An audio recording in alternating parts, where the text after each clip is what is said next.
So maybe George Hardy will be this guy that we try to run down every week and can never get him.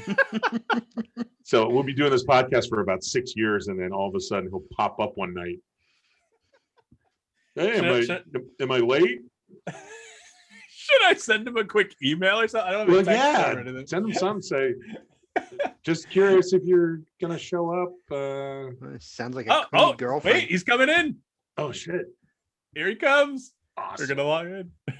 Awesome. Oh. Hey, audio. George. Hey guys. How's it going, man? I'm good. I apologize. Can you see me? I don't even know. It's too dark. It's kind of dark. It's pretty dark. Okay, hold on. I'll get it. Oh, that's fine. It's my dogs. Sorry. Excellent. No worries, man. I'm so. Yeah, how y'all doing? Good. How you doing? Did I miss a podcast not too long ago with y'all? I think I might messed up. Is this the first one or second one attempt? Oh no, this is the first one. I just tried connecting with you on Facebook Messenger just randomly, and you responded. I love that because I had just watched Troll 2 for the first time about a month ago, and I was like, I got to look this guy up. I got to see. There's something wrong with you. Hey, look, you are totally out. I've been telling him that for years. You are so out of being cool. I mean, golly, you should have watched Troll 2 way long before now. Shit. I know I should have, but I didn't. But in the meantime, in the interim, I've caught up very much on your repertoire. I watched Best Worst Movie. I watched Under Control. I watched Texas Cotton. I watched CYST. Texas Cotton. Yeah. I watched Chosen. So you're cool now. Yeah. You're cool. You were totally uncool then. Until now, right? Well, everybody? What's everybody's names? Go ahead. I'm Mike D. I'm Vinnie. Hey, Mike. I'm Jeremy. Hey, Glenn. Nice to meet y'all. Nice to meet you. Nice to meet you. So this is my baby. Yeah. Okay. What's the dog's name? Yeah. Well, this is Frisbee here. Frisbee. Yeah. And then there's Mandy. Mandy. Yeah, they're little shits is what they are. Yeah, there's Mandy. Don't Mandy. All right. Anyway, I'm living in a cabin. I've just sold my house, and I'm living out on Lake. I live on Lake Martin in Alabama, and I'll see if I can. So I'm in this little cabin. It's cool. And so I wish you could see this. I don't know if I can show you or not. It would really be cool if you could actually see what I'm looking at, but I don't know how good it is at night. But can you see this? Can you guys see? You can't probably. You can see some lights out there. It's a little too dark though. Well, what are we looking at?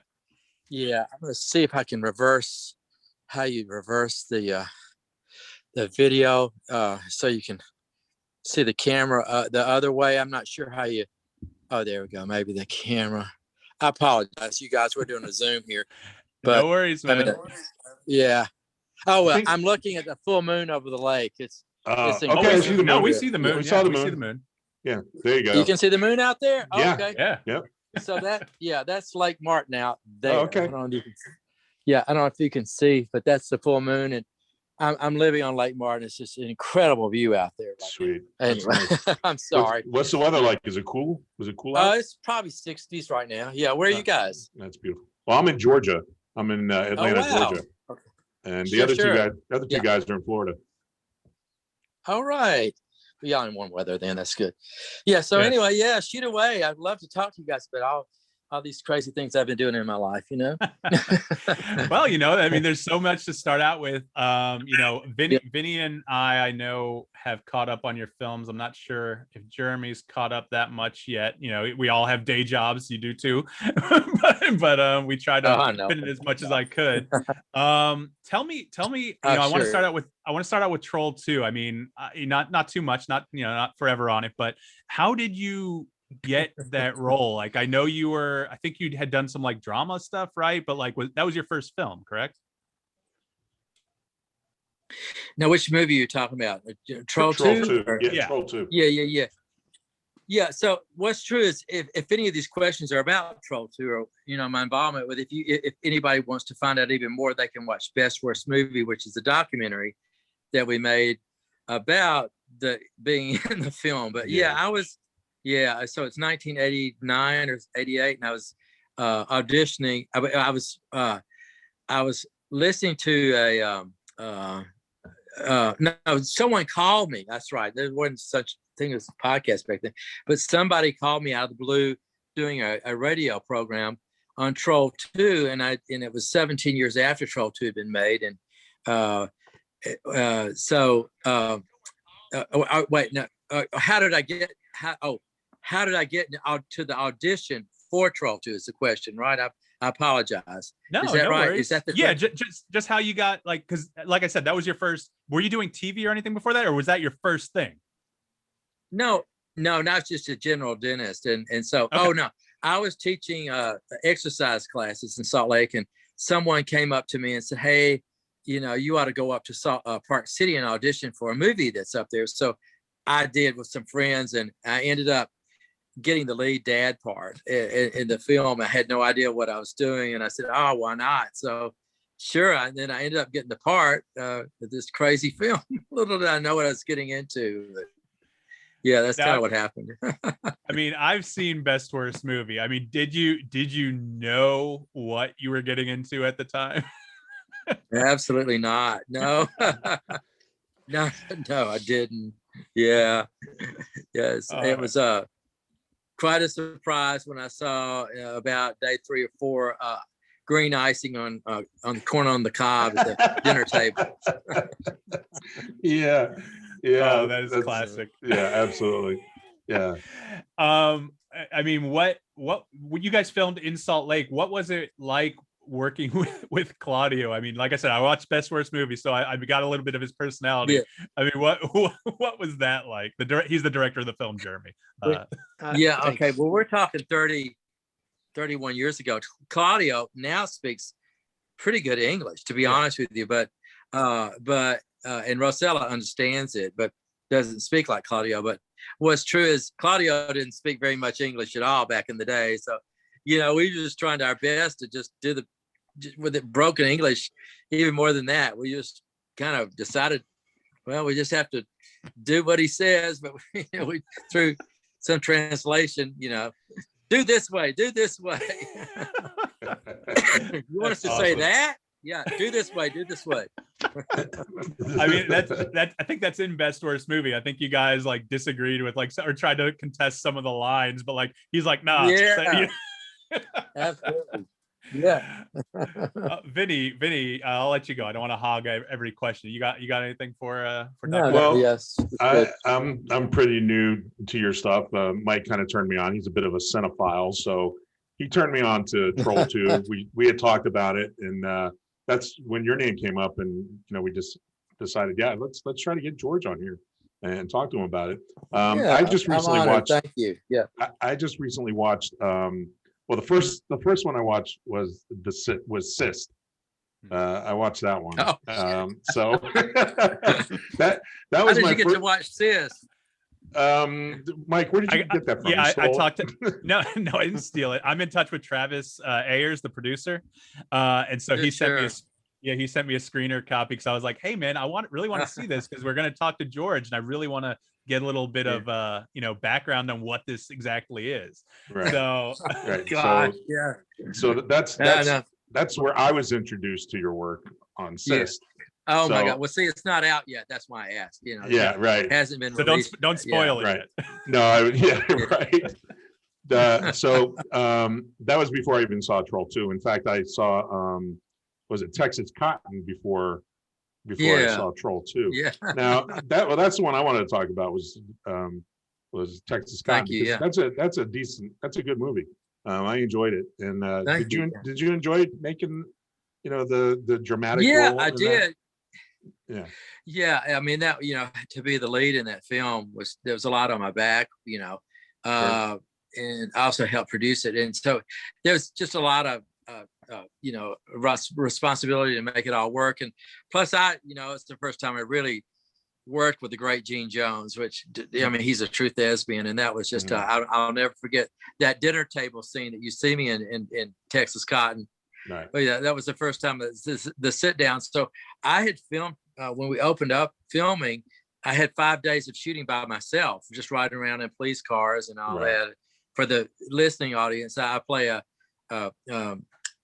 sheriff, and so in the movie, and yeah, it's a very moving part for me. It's kind of a serious role, but to work with such great actors was just amazing. And so, and then to work with the great Lou Temple, I adore him as a friend now. He's just terrific. I learned so much from him, and also Judd Lorman on SEAL Team. Judd taught me so much. We did the short. I did that with Judd and Mark Broussard. If you've not seen the short for the film, we did a short 2-day shoot on that. Right. That was just which led to the full film. But yeah, I learned an awful lot about, what happens in making film, much more than I did 34 years before, or 31 years, Right. And then to take on the responsibility. So I'll have to tell you, it was the most difficult shoot for me I've ever been. And CYST was tough, but Texas Cotton, I was in 56 scenes there. So yeah. You worked a lot on that one, that's for sure. Yeah. Definitely. Kind of follow me around. Yeah, absolutely. It's like following Nicholson around in Chinatown, kind of thing. Yeah, there you go. Right. Yeah. I mean, I think that's probably from every, I haven't seen a lot of your films. I'm still trying to find them on streamers or buy them on Apple if I can find them. But I mean, from what I've seen, Texas Cotton, I think, is probably your best performance, in my opinion, if so far that I've seen. So I don't know. Yeah, absolutely. Thank you. Yeah. It's but pretty deep. The thing is, for me to watch Texas Cotton and then go to Troll 2. Yeah, that was a culture shock for me. Yeah, it's a whole different thing. I play it. It's kind of, I was like, this can't be the same guy, but hey, Troll 2 was what it was, and you were a part of it, and now it's a cult movie now that a lot of people talk about. Yeah, that's why we wanted to talk to you. So, but well, I appreciate this interview. But in the first place, but I do like the dramatic roles as well. What do you have as far in the future? Do you see as far as movies like that? Do you have anything in the works? Well, well, it's kind of neat. I would love to work with Tyler again. Tyler Russell is he's just the up and coming. I think he's brilliant, and just to work with him. Tyler's 31 now, and I met him. I also did another film called Here Comes Rusty with Tyler. I'm in that film. That's got Fred Willard in the movie, and then Fred, yeah, sure, yeah, and also the gentleman that he was. He just passed away on stage at the Atlanta Fox Theater. While he was performing, he passed away on stage. Wow. He's Bruce Hampton. Bruce Hampton, the Dirty Dinosaur. There you go. Yeah. And I got to meet Bruce and work with him some. I play his dad in retro scenes in that. That was kind of cool. But that was the one of Tyler. That's how I got to meet Tyler. And then we went to Sidewalk Film Festival, and I got to meet a lot of people up at Sidewalk again after Best Worst Movie had premiered there 10 years later. That was kind of an honor to go back to Sidewalk again and be in one of Tyler's films, which he's then brought me into CYST, and I got to play with Tyler, but and act for Tyler again. And but in between Here Comes Rusty and CYST, I did another film called Goblin 2, Under Control is another name for it, in Germany, in Baden-Baden. And that's where I met the great and beautiful Eva Haberman.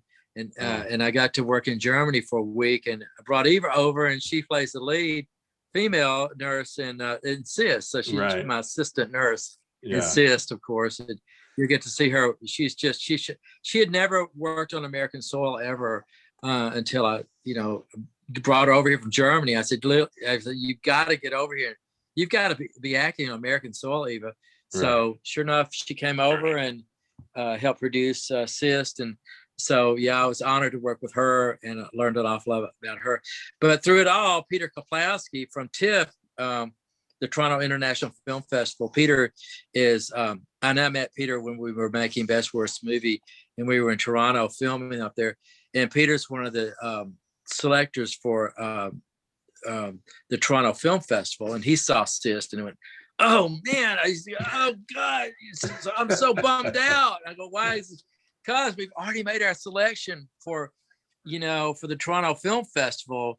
And he goes, "Oh man, I'm gonna get back behind this thing and promote it as much as I can." And he said, "I freaking love what you did in CYST." And I play a dermatologist to the listening audience. I play this crazy dermatologist. And anyway, so he introduced me to a guy named Mickey Reese, Reece, from Oklahoma City. And Mickey's probably I think he's a little bit older than Tyler, probably a little bit mid-30s, but he's been making films since 2006, a couple, independent films a year. And recently just got pretty good recognition for a new film called Climate of the Hunter. But he's invited me to come up to Nashville, and I was just about to go and play. It's a country music kind of film, and I was about to play Garth Brooks' dad in this film, not the real Garth Brooks, but Mickey plays Garth Brooks. But that's a new and upcoming thing that we're doing. And that sounds good. Excited about that, and I'll be filming that in Nashville. Great. Kind of dodging COVID, that kind of thing. Absolutely. I look forward to seeing that. Yeah, then. a lot of fun to do. I mean, I don't know if the audience knows this if you've not seen Best Worst Movie, but I'm actually a practicing dentist in Alabama. So, why not live it all out? And so any of these opportunities I get from invites because of Troll 2, really, of course, the magic of it, I get invited every so often to do a little cameo here and there. But it's led to more time on film now for me. Yeah, which is really fun. Yeah. Excellent.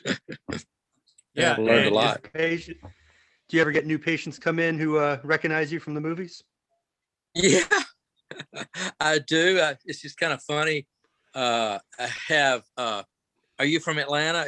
Are you the one from Atlanta? No, Vinnie's from Atlanta. Yeah. Okay, sorry. Yeah, I've got a patient. You're right. Just came over from Atlanta and brought me this big. He's a patient and brought me this big Lake Nilbog carved. I live on Lake Martin, but he changed it to Nilbog. Like Nilbog. That's Nilbog, go backwards in the movie CYST. It Troll 2, But and then I got a dentist buddy of mine. He's a huge Troll 2 fan, and he flies down and gets his teeth cleaned from Minneapolis in his private plane. And then I've got a pharmacist that drives in from Nashville. It's just unbelievable. Just there's, they're just, oh my God, I got to have, Farmer Waits, the character I played in Troll 2. I've got to have him clean my teeth. That's awesome. So it doesn't happen a lot, but every so often, And then the cameo thing's kind of fun. I'll do cameo. Oh yeah, that's right. Travis got me hooked up with it. Yeah. How many cameos would you say you knock out? Do you get ever any crazy requests or anything like that on Cameo? But a lot of people, it's like birthdays and weddings and events in their life, especially some people have been so depressed from COVID, so I just do a little cameo to cheer them up or whatever, But absolutely, yeah, I've done quite a few cameos. It's been a lot of fun. Yeah. Do they try to get you to say the donate some of it to charity? Some of the proceeds. I try to get over to charity too. Oh, that's great. Yeah, that's honorable. Definitely. Yeah. Do they try to get you to say the line from Troll 2 during your cameos? Oh, all the time. You can't piss on the hospitality. I won't allow it. That's the best. I say it all the time. I know. Listen, I saw Best Worst Movie. I know you say it to all your patients. That's great. My line in CYST is going to be the last day. Going to miss you so much. Right, that's last my day. line in CYST. Yeah. Last day, going to miss you so much.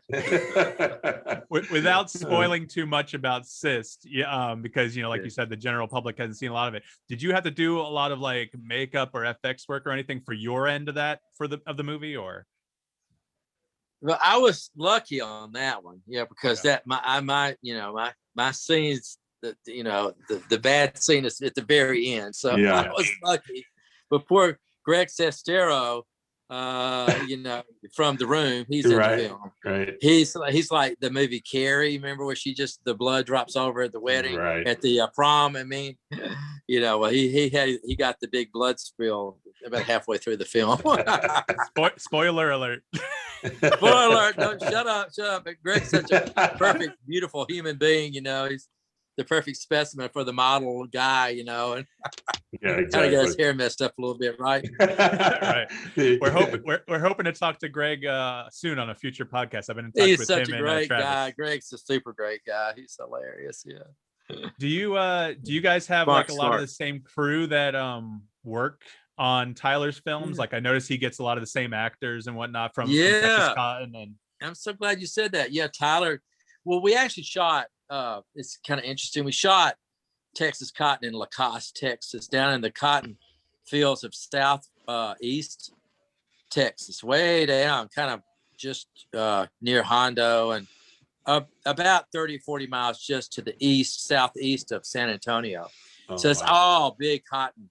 I mean, incredible. I mean, I think they probably got 2 feet of snow down there just recently, that's below Destin, Florida. It's just crazy that it happened down there. That is crazy. But just last week. But so then we filmed CYST inside of a warehouse in Baltimore, Maryland, December 2019, pre-COVID. So so that was a whole different shoot. And it was a lot easier than Texas Cotton because, you know, Texas Cotton was, you know, we were just out and about, you know, way out in the fields and running in cars and jumping all over things. And CYST is all right side, you know, it was just right there. You know? Yeah, right. You know, in a dermatology clinic. Yeah, sorry. Did you bring your own kind of like crazy to what's the character's name in CYST? That doctor? You bring your own kind of crazy to that, or is that in the script? Does Tyler direct you more more crazy? Well, it's kind of, so when I read the script, I said, "Oh, Tyler, I can't do this." I said, "Oh, this is too crazy and wild for me to even consider playing this crazy dermatologist, right, from the 1960s." And so all I could think about was Gene Wilder from Young Frankenstein and Jim Carrey from The Mask. There you go. And last one was the one that I pulled out was Jack Nicholson from The Shining. So it's all three of those characters, all three of them. You know, because the guy's all over the place. And so he's this crazy comic. At the same, he's kind of got the Jim Carrey kind of did stuff. I did crazy stuff with my face and contorted my face like him. Right. And then I do the crazy, you know, the creepy stuff like Nicholson was doing. And then Gene Wilder would be just, you know, all over the place. I loved him in Young Frankenstein. Yeah. So I just pulled all three of those characters throughout when I was actually pulling those lines out, which I really felt like I really owned more of the lines in CYST than I did in Texas Cotton. You know, there was a lot of script for both of them, but it took me about 4 months to study the script for Texas Cotton, and CYST about the same, but they were a little bit easier and more magical. But yet again, it was my second time to really throw myself in front of the camera for that many scenes. And yeah, I can only say I admire, you know, any actor, you know, or actress that, you know, it's pretty philosophically, it's spiritual. To you learn a lot about yourself when you're acting and doing, you know, when you have that kind of a task in front of you. You know, and you got to tap into places that you wouldn't normally tap into to get that character out there. Yeah, exactly. Yeah, I can see how that could be strenuous. You know, at the well, I kind of about day 3 or 4 shooting CYST, you know, you kind of I'm sure method actors can really, you know, kind of say that, but I really kind of felt a little bit scared of myself about day 3 or 4 when I was shooting CYST, because you know, I go into this craze in the film, and you know, I don't want to throw away too much of it, but you know, Do you were you able to, like, speaking of method, like, were you able to like get out of character easily, or did you find it difficult because of the places you went to based on your inspirations? Help me out with that question one more time if you don't mind. Like, I want to understand it better. Yeah, it's fine. So you're in character as, this kind of possibly insane doctor, Yeah. did you find it difficult to get out of character, like when you go over to craft services or when you went and just sat down in your chair? Like, was it difficult to get out of character, or I don't know? Well, I kind of felt that the shoot was a little longer in Texas Cotton. And so after about the second week, I kept grabbing my gun, because I rested my hand on my gun the whole time. And so, yeah, I would walk around and kind of get into this relaxed position of having my hand on the gun, which is kind of weird. I would, I just rested on the saddle there. And so when I leave, I'd kind of still be in that kind of feeling. And then I had a hard time sleeping making CYST because, you just kind of, you throw yourself into this kind of crazed, this crazy, weird, wild guy. Where is he at? It was kind of a multiple personality thing for me. Wow. So yeah, I had a hard time sleeping on both when I was actually filming both the films. Yeah. Wow. 4 hours of sleep kind of thing, Yeah, sure. intermittent sleep. Yeah. Did you but that's what yes, that's it. Yeah. No, it's okay. What were your biggest inspirations that got you into acting? Yeah, well, I think I was in a few high school plays, and I was always kind of a ham growing up, comedy. My mother, I kind of came from an entertaining family. My dad told jokes. I mean, he was the best joke teller in the world. I can never remember any jokes, but Dad, he was the life of the party telling jokes. And Mother played the piano by ear. I mean, she could transpose right there on the piano, and she was just so talented. And I was around, in front of kids at my age in high school. Everybody come over after the football games, and you'd have 60 people at my house. My parents were so great about that. So I would get in front of everybody, and I would just go and do these just comedy shit, back in the day, we watched I Love Lucy, and whatever we thought was funny, Red Skelton. I mean, this y'all tells me my age, but the Carol Burnett show, what we thought was funny back then, of course, it's not quite as funny now, but we just put on plays and acted, got all of us we make everybody laugh. And I know you guys know what I'm talking about when you're in high school. Hopefully you had a lot of laughter going on. You probably laughed more then in high school than you did at any time, Sure. And everybody's just a ham. So I did that, and then went to college, and I don't know how that happened. Kind of like when I went into Troll 2, I ended up being a college cheerleader and had a blast. And we do all these skits and stuff, and, just funny stuff. And so then I just always like being in front of everybody. I like to be the funny guy kind of. And so I just, in Salt Lake, I just thought, what the heck? And so I was aerobics was really big back in the 80s. It was hilarious. And so I had just moved out to Salt Lake, finished dental school, and went out to a postdoctorate program in Salt Lake. And I started teaching aerobics classes. And that's how I kind of got involved, to be invited to go up and do this thing with Troll 2. And so I did it. I remember calling, I was 34 at the time, and I just remember calling my friends and saying, oh, should I do this thing? Oh, yeah. So I quit practicing for 2 weeks, which I didn't have any money at all at the time. And anyway, so it didn't really matter, did it really? And so I had this kind of half-assed dental practice, and I was just out there to ski anyway and have fun climbing the mountains. And so I left out and was gone for 2 weeks filming. We filmed 13 days. And little did you know, really, that, now 31 years later, that's right, I think it was made in 89. So now I'll be 32. Wow. Yeah. That I never had any idea that it would take me to really about 30 or 40 cities in 9 countries. I mean, I've even been to Dubai because I was in Troll 2 and got invited to go to Dubai of all places. And, I mean, I've been to Dubai because they invited me to come over to be there to show Troll 2 to their drama class. I said it was a free trip. I said, hell yeah, I'll go. Yeah. So, why not? And then I've been to Europe. Yeah, I've been to Europe, and it's pretty great. And then here I am getting interviewed by 3 great creative guys, and, that love thanks. life. And I mean, I'm so fortunate. I'm really, it's the truth. I think my days are blessings, absolutely. No, Yeah. we thank you for being here. I mean, we're just so thankful to have someone like, Yeah, listen, absolutely. I don't care what people say, like, Troll 2 is what it is, but like to have someone who appreciates what they do, like yourself, like I can tell you love acting. No matter, if it comes out like Troll 2 or Texas Cotton or Sister, however you it guys winds up. No, I mean, it's evident in what you put forth, but I mean, thanks. Yeah. What about your new movie? We touched on it a little bit before.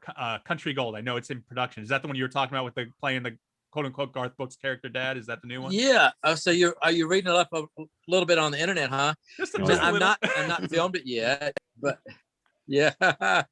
I know Mickey. I've talked to him on the phone. He's just as energetic and bright as Tyler, which I'm anxious to meet Mickey. We were going to film a couple weekends ago up in Nashville. It's just a one-day shoot with him, but just at least to get to meet him like I did with Tyler, which I met on a one-day shoot down in Mobile for Here Comes Rusty. But it's a way of meeting these creative, new directors and screenwriters and, cinematographers. I mean, and so, I don't really know yet, but I'm looking forward to meeting Mickey. It's just a little nothing at all. I play Garth's dad, I think, and I just tell him how sorry his dad. I'm Garth's dad telling Garth how he'll never make it, kind of thing. I think. Yeah, something like that. I don't even know, but I'm plugging Mickey though. He's seems to be a really great little filmmaker. I dig it to see his newest film, which I think is going to be in TIFF. And Siskel and Ebert have given it's the one have given it pretty good stars there. It's good review. But is it which one passed away, you guys? I'm sorry to ask, but I think Roger Ebert passed away, didn't he? Ebert, yeah. Well, both of them are passed away, but Roger Ebert has a son. Actually, Siskel's passed too. Yeah. So both of them. I think they're both gone. Gene Siskel had, I think, a brain aneurysm, and Roger Ebert had that's right. cancer. That's right. My friend Gray Drake is Rotten Tomatoes queen. I love Gray. I met her. Do you all know who Gray is? She's on CNN quite a bit. She's a film critic, and she's and so I met Gray, and we've gotten to be good friends, and so I don't know what she's his sidekick, or was Siskel's sidekick until he just passed away. I didn't know that. Right. Yeah. I know I'm jumping around a lot, but no, I don't mind. I love the questions. I'm just had a beer and I'm chilled back and listen, man, you can drink during this podcast. That's okay with us. Yeah, exactly. Okay, sure, why not? No, I'm all right. I'm good. I'm pretty good. What's your beer of choice? I love Stella, but Peroni I've just gotten. I like Stella. Or is it how you Stella? Yeah, Stella Artois. Stella Artois. Yeah. Artois. Yeah. They are at all the film festivals. That's the number one beer at all the film festivals. Is that right? Okay. Well, I wanted to ask about Troll 2. Are you still in touch with anyone? Obviously, during Best Worst Movie, what was that? 12 years ago at this point, you got in touch with a few more of them, but are you in touch with anyone from Troll 2 at this point? 30 years later, 30 years later? Sure. Well, good question. No, Darren Ewing, as you know, is are you guys there? Can y'all still see me? Can't see. There we go. Oh, there you go. They got you. I'm on low power mode, so but I'm good. I think I've got 20%. I'm good. Darren Ewing is in CYST with me. He plays my sidekick kind of, and becomes my patient, as you know. So I stay in touch with Darren, and Michael Stevenson just texted me the other day. Michael has a new documentary about killer bees. It's on Discovery Plus. It just came out, I think, the 22nd. So you can watch that. Michael Stevenson's still doing docs and all that. And then let's see, I get to run it every so often. You won't believe who called me out of the blue last week. It was like I couldn't even believe it because I haven't talked to him in 12 years since Best Worst Movie was made. Grandpa Seth called me out of the blue. He goes, George, no kidding. Did you know that I'm still alive? Grandpa Seth, 87 years old. Grandpa Seth. So yeah, he Wow. is, because I was 34 and he was 56 when we made Troll 2. Wow. And so he called me, he lives in Seattle. And it was so heartwarming to hear his voice. It's like, oh my God, I'm talking to Grandpa South, the real Grandpa South from Troll 2, right? It's like, oh my God, this is surreal, and it's just a sweetheart. And then I stay in touch a little bit with Deborah, the witch, Credence. Yes. I get to talk to her. She's had some health issues, but she's still hanging in there. And I don't get to talk to my wife, Margot Prey. I don't get lost touch with her, but I do get to Jason Stedman and the preacher guy. I get to talk to some of those. Preacher guy. That dude is wild. Yeah, he was. Yeah, my daughter Connie Young, she has really had an interesting story. She and her husband are just kind of really adventurous, and their daughter, Connie's daughter, Connie played my daughter in Best Worst Movie, and in Troll 2. Her daughter, I think, danced for the Austrian ballet. So they lived in Austria for a while, and then now I understand they're living off the grid in North Carolina in a cabin that's been built off of their land, and they cut their own trees down and built their own cabin. But I need to go up and see her. She's up in North Carolina. Wow, that's nice. That's cool. Yeah, Definitely. it's pretty cool. If you're in touch with Connie, let her know that we'd love to have her on as a guest. I have a little bit of a crush on her, but Yeah. Oh yeah, she's even prettier now. I would love to tell her that. I would. It'd be fun to get the whole crew together again. I was kind of social chairman. That would be awesome. When we made Best Worst Movie. But I've been in touch with Claudia Ambrosella. We've always had this dream of making Troll 2 Part 2, but because of the language barrier, it's been tough.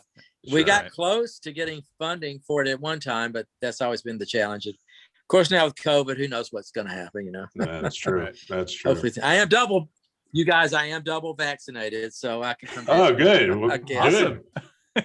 That's worthy of congratulations.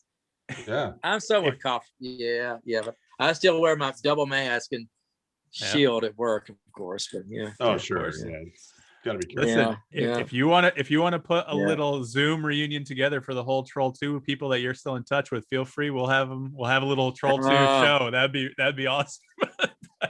Throw it to Travis. He'll make it happen. Travis, of course, produced, and I met Travis through Tyler, who approached Tyler and myself to say, hey, can I come on your next film? And Travis Ayers from Pittsburgh came right on in. He's a huge Troll 2 fan. And it's pretty cool that Travis made it happen. And so he can make things buzz. We'll get him.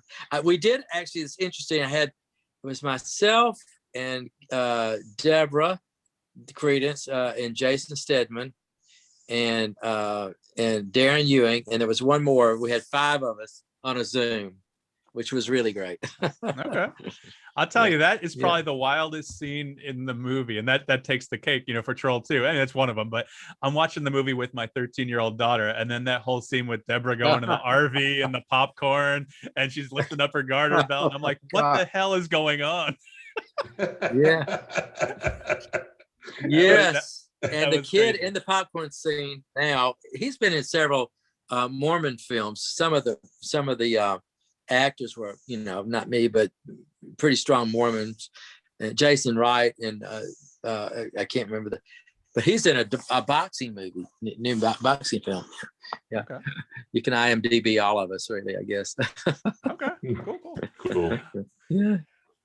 So why the gap between Troll 2 and what was the next one you were in? It was the massacre movie, the Street Team Massacre. What was that? Just yeah.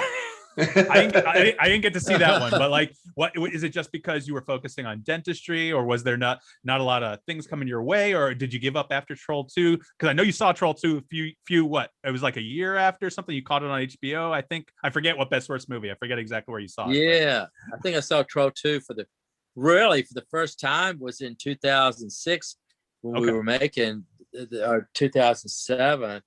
Or maybe 8 or 9 when we went up and watched the when we're in New York there by Citizens Brigade Theater. It's the first screening of Troll 2 on the big screen in the United States. And that was the first time I really ever sat down and really watched it in its entirety, you know. I just couldn't watch it. I just didn't know what I was looking into. And then I just said, hey, if you can't beat them, join them. So Yeah, there's a lot of, you know, Vice magazine, vice.com just recently did a great interview with all of us, several of it. It was terrific. In fact, it was information that I didn't even know. They were talking to some of the makeup and some of the costume, and it was really cool to get that detail. They even interviewed Claudia Rosella and got Michael into it, but it's on vice.com. It was a headline. It's the front page of vice.com right as we speak. So it's kind of cool.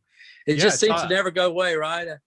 You know, it's gonna be like a glass of red wine and just get better and better, you know, or a bottle of wine, you know. The following will keep growing, that's for sure. I mean, speaking of that, like, you know, it's called the best worst movie and the 0% rating and all that kind of stuff. But honestly, I gotta say, Under Control, do you know, were they intentionally trying to make that one bad? Because, like, you know, there's lines in it, like there's the wizard who says, "Oh, am I in the frame?" You know, that kind of thing. What was Under Control? What was the deal with that one? Yeah, that was intentionally made to be campy. Let's just put it that way. Thank you. And that's Thank got you, a lot of German humor. Yeah. I noticed that. I noticed they even like was like Eva and the other actors, were they speaking English on set? Because there's a lot of dubbing, like maybe a lot of ADR after the fact. I don't know, but yeah, I don't know. yeah, Okay. and the ADR. So Jason Douglas came in and did the dubbing, which he was in CYST with me. But Eva came over, and it was all done in English. I was the only American, and it was all German actors. And then there was one Czechoslovakian who didn't speak German or English. So we had 3 languages going. And I was like, there's only American in there. And it was just a great experience. But so, yes, it was all English, but with German English accents or whatever. Okay. So then it was dubbed. Yeah. And Jason Douglas, who does voiceover for there's a lot of anime, a famous anime, I forget the name of it, Dragon Ball Z. Jason's one of the #1 voices. He came in and did one of the voiceovers for Under Control, and and then that's how we got to get Eva involved, and then she then makes CYST with us. You know, it's kind of all these chains move together, you know. Mm-hmm. I wasn't sure what was going on, how Eva got involved from Under Control to CYST. So it's interesting. Like you said, you recommended her to come act in America. Do you know if she's continuing with that? Well, she's making her own German films, and now she's got 2 of them out. And I didn't know this. Her film that she's in, that she plays one of the lead. I think she plays the lead in this German film. It's, of course, all in German, but it's about depression. And she said there's very few films in Germany about the subject of depression. So it's kind of getting a lot of buzz. And so, she's an incredible actress. She's been in, I don't know how many films. She's in her, mid 40s now, and she's been acting since she was about 16. So she's pretty well known. And then the other female lead in there with her she's kind of one of the Orange is the New Black, but for Germany. And she's pretty well-known German actress, Katie Kernbacher. And so I just had a blast working with Germans. The Germans they're boisterous, and they just laugh from their guts when they just their inner just comes out. They just laugh like crazy. They're very, very big beards gregarious with them at the end of the shooting. Just love it. Yeah. Oh my gosh. Yeah. What do you have a particular experience on making any film that like stands out to you as like the most fun you had, or your favorite role that you've had? Is there any one? I know we've talked about a lot of your films. Is there any one that stands out to you? Not necessarily for a good or bad reason, but just your experience. You know what I mean? Yeah. Yes. That's really good questions. I have to say the most fun I ever had shooting was, again, it was a by myself shoot, but it wasn't by myself either. It's in Texas Cotton, and I'm in the house, and I go in and I meet the gentleman with the Parkinson's right. going on, and he's in the wheelchair and he's shaking, and I'm trying to speak Spanish to him, and all of a sudden the gunshots start coming through the window, and everything's, oh shit, we get down, shut up, tell everybody quiet, and then I sneak out of the house. And my most fun experience I've ever had shooting was, I've got my gun with me, right? And I'm jumping off the porch and I'm rolling in the grass, and then I lean my head up against the wall, and then these shots are coming back and hitting the tree behind me, the big willow tree. That's awesome. I just thought, oh my God, this is real movie making. That's action movie making right there. It's so fucking fun. And it's like, it was. And because I'm a general dentist. I mean, I do this for fun, but it's like, man, this is so cool. And I'm not on big sets like Judd is. I mean, there's 300 or 400 people out there, shooting him in SEAL team, and it's just so cool to be, on small. I like to be on small sets. It's just fun. Everybody's got their whole heart into it. Yeah, it's really a lot of fun. Absolutely. But it'd be fun to do a big set. See what it's like to be on a big set. Yeah, that's for sure. Well, I noticed we checked out the how much it costs to make Troll 2. I think the budget was $60,000. No, I think it was 600. Was it 600? It's either 600.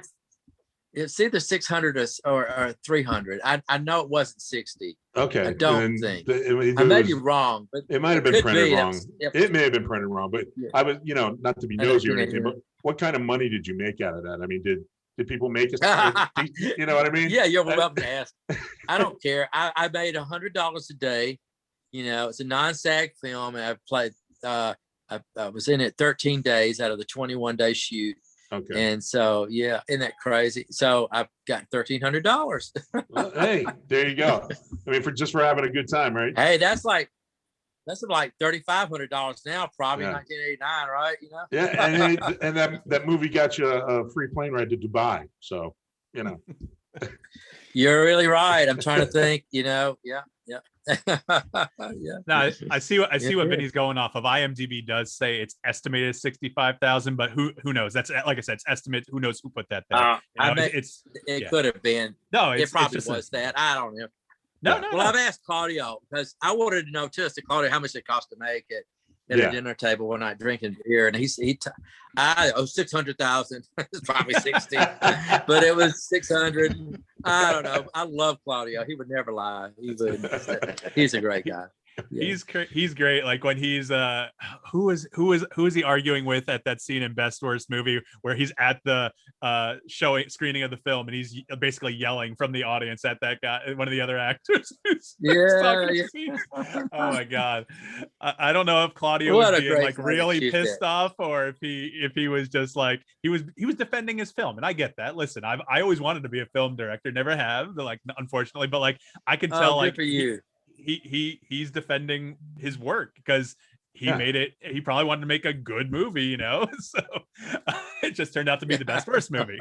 Well, it's so interesting to talk to Greg. It's so interesting to talk to Greg Sestero, and what an honor it was to meet and work with him in CYST. And I mean, gosh, the guy's brilliant. Obviously, he's an incredible writer to write a top 10 bestseller in the New York.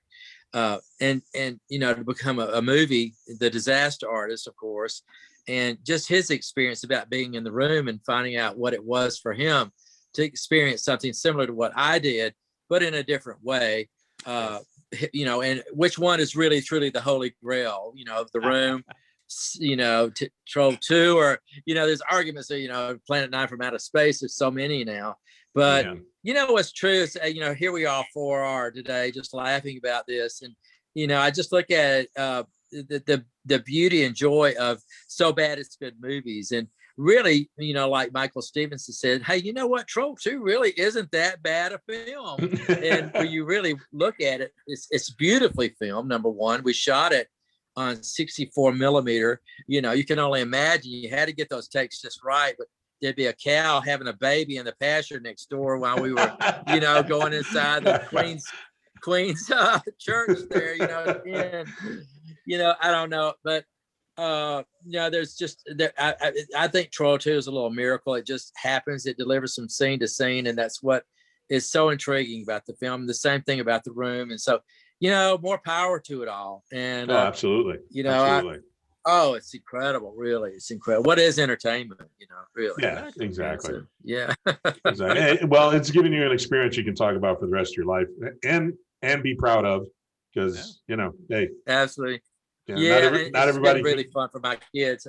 Absolutely. My daughters are 38 and 28 now. I've Oh, wow. adopted a daughter that's 38, and Lindsay lives in San Diego, and Lily lives in Portland, and Lindsay's a mom, and then Lily has her own modeling agency. And she's and also has her own photography studio, and they're just so blown away that guys like you guys want to interview me, that I'm a cameo and this stuff. So it's just kind of fun. It's surreal, awesome. But it's a lot of fun. And maybe after COVID's over with, I count my blessings even more, like you guys are. I don't take things for granted anymore. Let me tell you. And what I used to think was important is not that important now. Yeah, right. You got that right. Absolutely. I couldn't agree with that more. Yeah. Yeah. Does Lily help you with your social media more than she did in Best Worst Movie, where she was kind of like she was helping you with your MySpace page? Way back in the day, that's on Best Worst Movie, the documentary. But she not really. And Travis has helped out a little bit with that. But I just don't do too much of the Instagram or for Facebook too much, just every so often, I just, something pops up. I don't know, I got to say, listen, I could do a lot more. No, you could, but that's up to you. Obviously you have a full-time, dentistry practice, but I mean, imagine if you had an Instagram and just started interacting with people, your Instagram would blow up like crazy. I can tell you that. I know, just from the screenings of Troll 2 and everyone that loves you, it's just, it's, you'd have a huge social media presence. Absolutely. It's also, it's hard to deal with. So. Yeah, I need to do it. I really need. I just been lazy about it, but yeah. What do so is it Harold down there? I'm trying to find out. Is it? I know Vince. Is it? I can't. Vinnie, Mike, and then Vinnie. Jeremy. I don't know why it says head on his, but it says head, but it's Jeremy. Yeah, head is Jeremy. Yeah. Jeremy, do you have any questions? I see you there, but I hadn't heard anything. So, you got any? I haven't been not to stop you at all, Mike. No. The questions, but no. I haven't been involved or interested in the movie industry as much. What does a producer on these movies do? What does a producer do? Yeah. Gosh, Mike, you could probably tell me and Vinnie more than anybody. I guess you guys know a bit more. That's a good question, because I think it's an ill-defined, position job. Really, I mean, they do everything from run and get people milkshakes, on set to, doing financial planning for the film and the release of it. I mean, they just do a little bit of everything, especially on lower budget films. So, I don't really know. That's a good question, really. What do you guys? There's the producer, the executive producer, and then there's the executive is the one that puts the money in, from what I understand. that's what I was going to say. I knew that the executive was involved with the money for the budget of the film. So but producer, I don't know what they do. You're talking to one of the executive producers of Texas Cotton, right? This is true. That's right. Well, that's why I asked the question. Yeah. Well, I did some of that, but yeah. No, I mean, I think it depends on the budget. Like you said, smaller budget films, the producers or the EPs are going to do a lot more, maybe grunt work or all around, all encompassing things, like you said, accounting, finance, that kind of thing. I think if you look at a huge budget movie, like I was watching a Marvel movie the other day, and I forget whose name popped up, but I see this guy's name on every Marvel movie. It's not Kevin Feige, it was someone else. And I'm like, does that guy really have a lot of hands-on every movie that he's, his name's listed as an EP on, you know what I mean? Or is he just it's kind of like a Stan Lee kind of EP kind of credit, that kind of thing. I think that there's a lot that goes into it, different things. So you really are. I wanted to ask about Chosen. That was the most recent one I saw of yours. Do you remember filming that? Was it Wow. 10 years ago, something like that? Yeah. I'm so impressed with you're looking around on IMDb. That's amazing. Yeah, I was in New Orleans and I gosh, how did I meet? Like I say, people reach out to me because they love the Troll 2 character so much. And so they'll call me and they say, hey, can you do, like you guys, a podcast, or can you do, I'm doing a voiceover for an anime pretty soon coming up. And a guy in I think he's in Scotland, but I can't remember where he is, Switzerland or something. But it's just fun to do these kind of things. But I met the Paul Dale, D-A-L-E, and his dad came up. I had more fun doing it. Came all the way out to my hometown, Alex City. I live in Alexander City, Alabama, on a lake here, Lake Martin. But we went out to a motel room, and somehow they took I play evangelical priest in it, and so they take the cross and put it behind, and they shine a candle behind it, so it's reflecting behind me, like I'm this kind of creepy, evangelical priest, minister or whatever from the South, which I just love doing it. And so that was what I played in Chosen. Yeah, no, I mean, I got to go down and see the premiere. Yeah, no, I mean, that was New Orleans to see the premiere. That seems like, I mean, like what was that? A day's work? 2 days, maybe?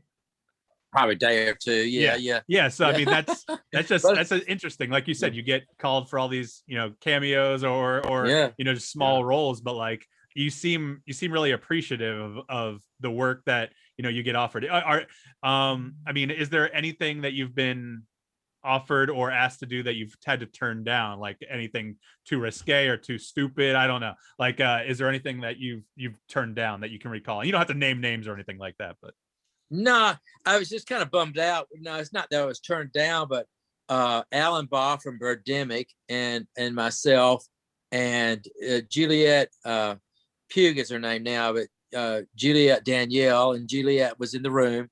So the three of us, me from Troll 2 and Juliet from The Room, of which she, by the way, plays. She's in the scene with me in Texas Cotton. She's behind the counter. Y'all might not have noticed that, but she's the female lead in The Room. Anyway, and then the three of us did a thing called Ghost Shark 2, and it was directed remotely at the time by a guy from New Zealand. So he was on the phone with us, directing us as we're being filmed in Los Angeles. That was cool. That's cool. So, I enjoyed that, but it never made it out. Our little scene never made it. Do you have turned down? Do you have like a dream project or somebody you'd really want to work with, or just a cameo on a TV show that you want to do, or something like that out? God, that's a great question. Yeah, I mean, I was just thinking it would be so cool to work with more experienced actors, like my team of actors, like I mentioned, Lou and Jason Douglas, Lou Temple, and now Judd Lorman. I mean, these are all great actors. Maybe they're not A-list actors, but to work with B-list actors that are as good or probably even better than some of the A-list actors that you see. It's such a joy to work with. That's all they do.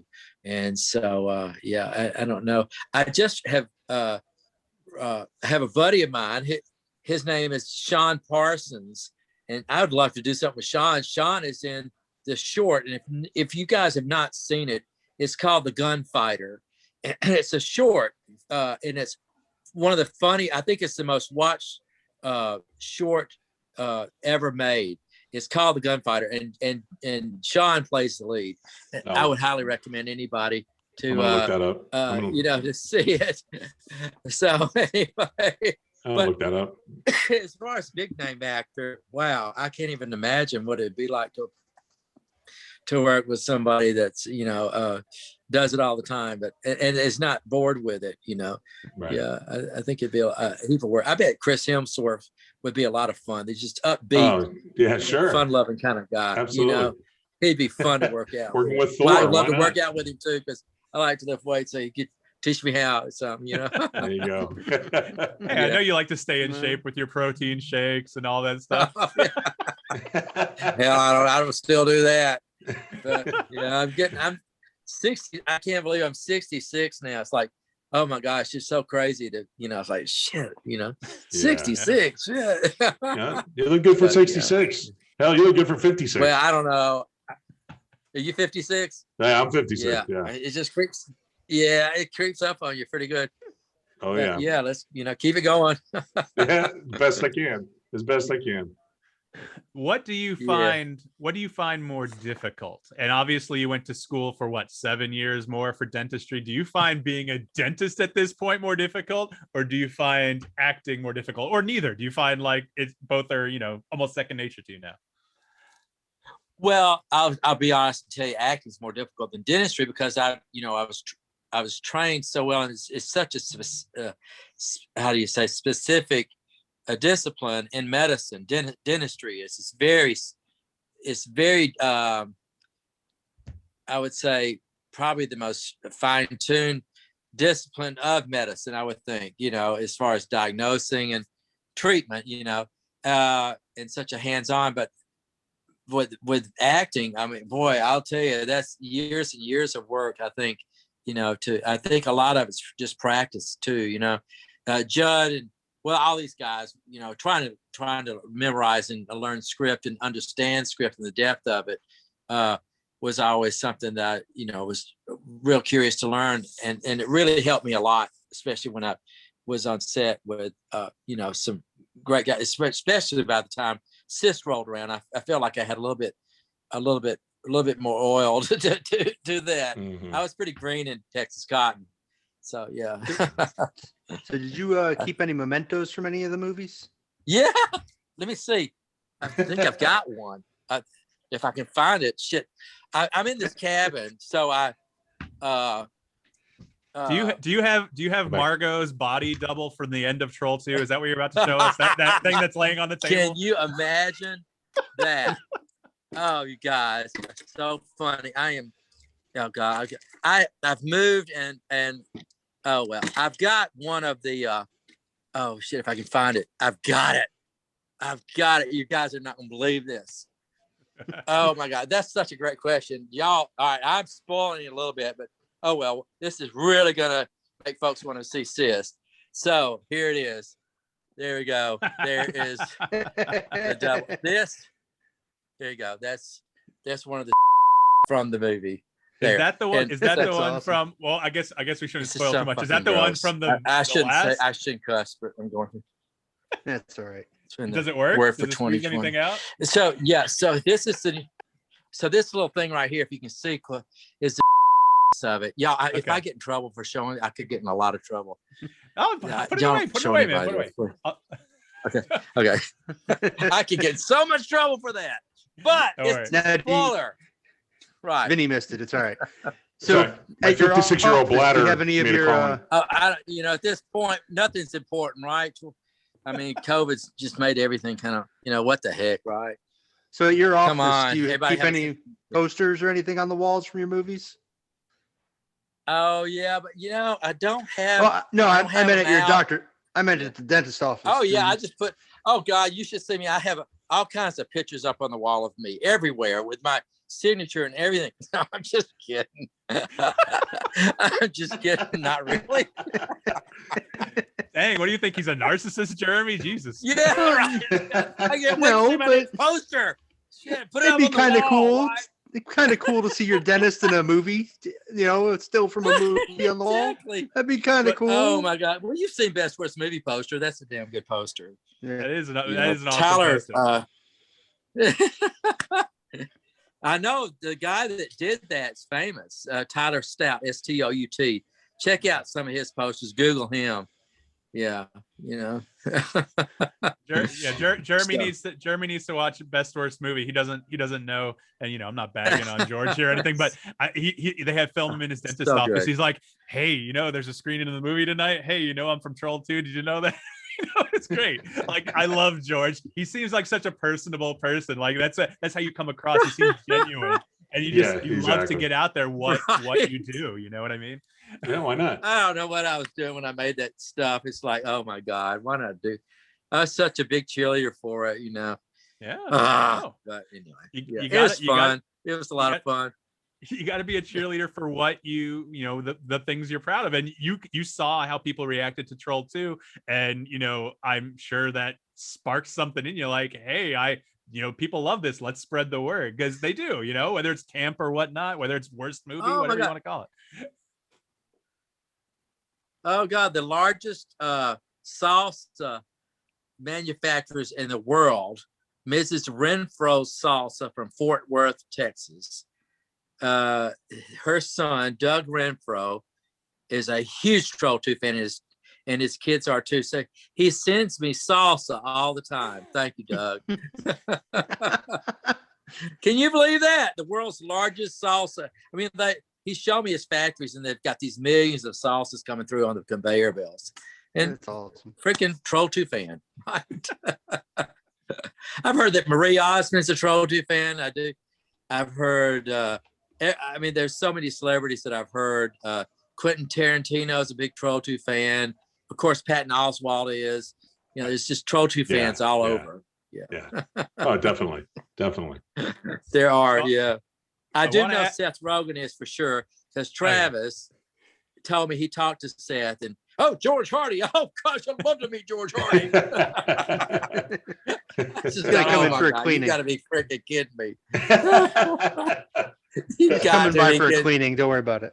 Yeah. Right.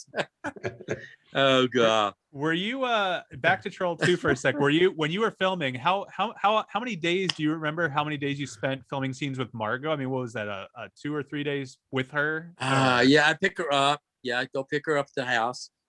Okay. The same house that we filmed. And yeah, probably 6 days, I think. Okay. I'm thinking. Yeah. She's a sweet obviously, gal. Yeah. yeah, I mean, obviously, I only know from what I saw in Troll 2 and what was in Best Worst Movie. I mean, you haven't, like you said, you haven't kept in touch. And I'm not, I'm not a medical professional. I don't know anything, but like, was she different when you guys saw her in Best Worst Movie than back in Troll 2? Okay. Because obviously, she seemed a little bit more withdrawn and and things like that. And obviously she was taking care of her mother. So, okay. Yeah. Okay. Yeah. Right. Yeah. I just hadn't had a chance to stay in touch with her. I wish I could. Yeah. No, some She's people, a sweet gal. yeah, some people withdraw, like some people, I know she's still going out for some roles, she said in the documentary and things like that, but they don't, if it's not something you love doing or something you think you want to keep doing, you back off it a little bit. So I just was curious about that. So. Well, I mean, you can only imagine. Yeah, I don't know. In Best Worst Movie, in the documentary, there's a scene for the listeners where we actually go in and this is how many years later after we did this, and we cold call or knock on her door. Michael Stevenson, and here I am. She could probably recognize it. Michael, he was 11 years old when we made Troll 2. Now he's 28 or 29. Right. Of course, she didn't even recognize it. And we hit her up, and it was not really fair to her, of which we didn't film that. And because we came back and she got she's just a beautiful gal, and we got to see her again. And and then we spent 4 hours there, with her that day, and it was really a nice afternoon to be with her, Do you have according to IMDb, you have a soundtrack credit for Best Worst Movie for singing Row, Row, Row Your Boat and recreating that scene? Oh, how funny. You guys are too much. I thought that was hilarious. Into this IMDb too. Yeah, exactly. Yeah. Awesome. I wanted to ask you something. I think Vinny wants to jump in, but I want to ask you something. It's an old trope that I heard, back from my days of trying to, break into film and everything like that. And, don't go into specifics. I'm asking your financial situation, but I always heard that if you wanted someone to help back your film, that dentists are the ones to go to because they can back films. So like, is there any truth to that? Have you backed any films? Have you had people approach you trying to back I don't films? know about that. I don't know about that one. I did meet a producer, though, an endodontist for films. He's a dentist and endodontist. He's a root canal specialist, and he's a producer, not an actor, for several films. And so I just asking him about at the time for one of the films that I was in, and he was just telling me, "Hey, you think you're going to try to make money off of an independent film? Good luck. You're not going to make any money off of this." So, That's awesome. oh, well, hey, you know what? If you're going to put money in the stock market, you could lose it, or you can put it in the film. It's high risk, but want to have a good time when you're doing it, right? Yeah, have something that lasts, and Absolutely. lasts for years, especially nowadays. So. Yeah, my great grandchildren can watch it, right? Is Yeah. there a Troll 3, Mike? I think there Troll 3 is. out there? I just don't know. Okay. I think there According is. to Wikipedia, Troll 3 is under control. But Okay, that's what I was going to ask. That's what I was only going to ask. I think it's only because George plays the same character, Michael Waits, in Under Control. Is why it's in You sequential guys are order. too funny. Yeah. Oh my gosh. So, Y'all we are do- just we do a way little too research. funny. so my girlfriend asked that question. She just texted me, asking if there's a Troll 3. But there's, yeah. So I there figured is. that Under Control would be that, considered that. But Yeah. I just got to let you know the experience that we had. Mike was telling me that he was trying to get you to do this with us, and so of course I hadn't seen any of your stuff yet. So of course, like I said, I watched the CYST screener. Then I watched Texas Cotton, and then her and I together watched Troll 2. And we're kind of into the campy horror type movies and stuff like that. And we had just recently seen a movie called House of the Damned, or House of the Demons, I should say, House of the Demons. And we thought that was the worst movie ever made. And then we watched Troll 2. And I mean, no disrespect by saying this, but that is definitely the worst movie we saw. It's one of those things that was so bad that it was good. We enjoyed it. We totally enjoyed watching it. And Absolutely. Yeah. And then, but then, I compared it to what you were doing in Texas Cotton. I said, this guy's really got a great range, because he's doing a movie like, Troll 2, and now he's doing things like this. I said, so that's such a graduation into and good. Now, to me, that's a good actor who can do the campy stuff and then step up and do something like Texas Cotton.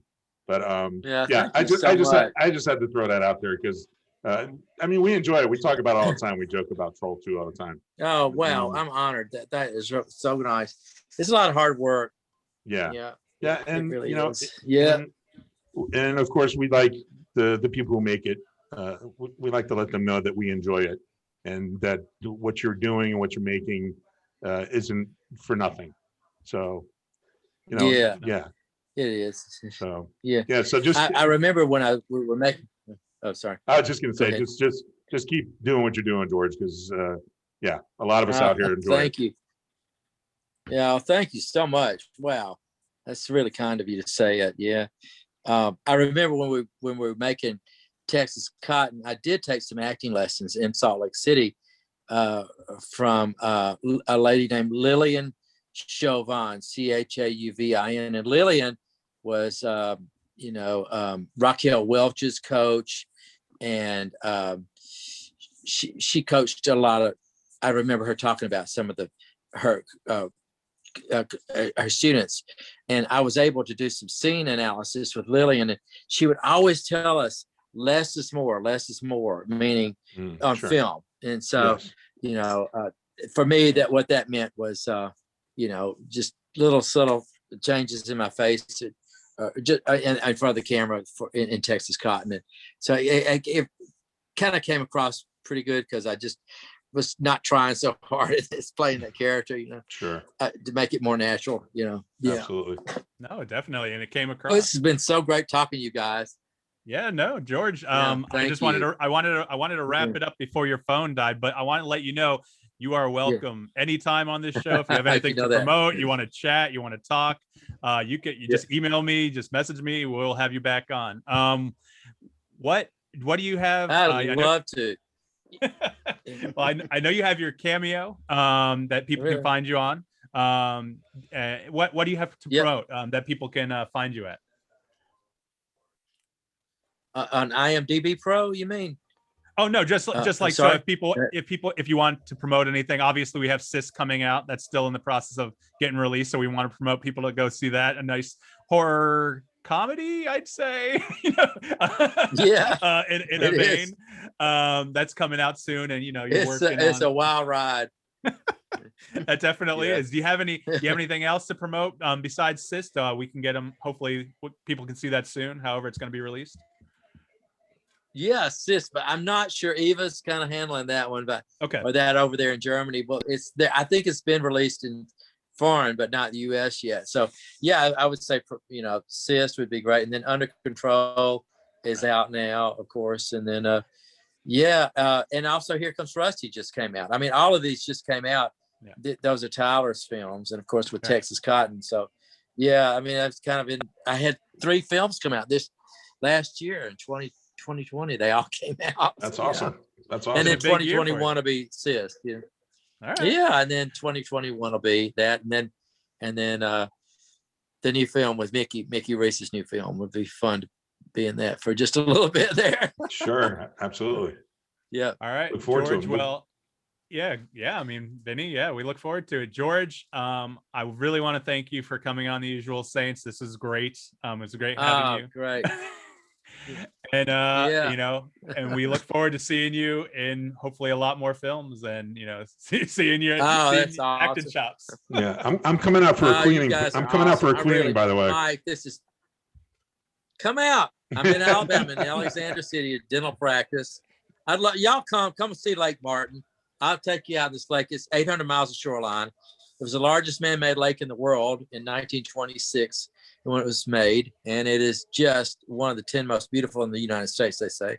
And beautiful. I'm building a house right now on the lake, and I just put a waterfall in on the lot. Now I've got to kind of get my site ready to build. So I just sold my house, and so it's really kind of cool. It's a neat place. Well, good luck with the new house. Yeah, come on. Good luck with the new house. We'll come out for some beers on the lake, and then we'll do some dentistry stuff. Yep. All I gotta say is, you guys know this is everybody. It's live life to the fullest now, huh? We just gotta. I know in a year or two when we're all back, after the vaccine's out there and everything, just to have healthy lives and love each other and give each other a big hug again one of these days. Absolutely. Yeah. Thank you. This is the most fun I've had talking to a dentist. Yeah, come on, I'll give you one. You guys have a great day, and again, what an honor to be on this call with y'all. Thank you very much, George. Okay, have a good night. Bye-bye. Take care now. Okay, thanks so much. Bye now. Well, guys, let's take a little quick break. You've been listening to George Hardy, amazing interview on the break where we don't break. Yeah, but we're gonna break and break. We're not gonna break. We're gonna take a quick break, and we'll be right back. You've been listening to The Usual. Are we breaking or not breaking? What does it mean exactly? You're gonna edit something in here? Hey, George is still here. George is back. Hey, yo. I'm trying.